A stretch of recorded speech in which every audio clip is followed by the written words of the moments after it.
While eating a wholesome and well-rounded diet helps us stay well, we all eventually face medical challenges.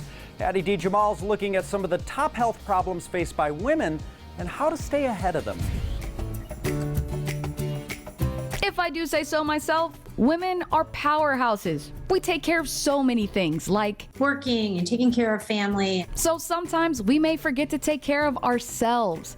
But today, we're changing that by talking to Integrative Gynecologist Dr. Tara Scott. I'd love to discuss the top 3 issues that women face and how to really focus on prevention. First up, Dr. Tara is discussing breast cancer. The number 1 cancer in women is breast cancer. So Dr. Tara says awareness and prevention are imperative. She recommends decreasing the plastics in your environment, simple things like reusable water bottles instead of the disposable water bottles, or changing your Tupperware from Tupperware to glass Snapware. Those plastics are what we call endocrine disruptors, which Dr. Tara says are chemicals that act like estrogen in our bodies, which can lead to an increased risk of cancer. Next, we're talking heart disease.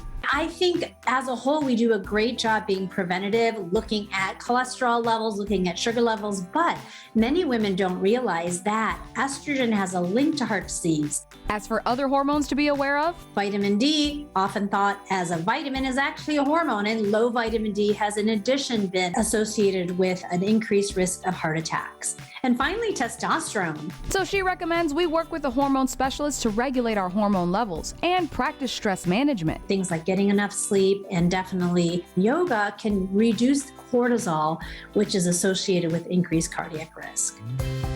Finally, let's talk osteoporosis prevention. 1 out of 3 women are affected by osteoporosis. Osteoporosis is a thinning of your long bones. That is the strength of the bone that thins and makes you at higher risk of fractures. So she recommends we take steps to combat it. Making sure that weight-bearing exercise is part of your normal routine. So walking counts, running counts. It doesn't have to be running a marathon, but anything that has you putting weight on your long bones. But don't forget your top half. So she says work on your arms as well. And certain minerals we can take like strontium and boron. So there's a lot of good bone health supplements out there that can also be helpful. Getting ahead of things with women's preventative health tips.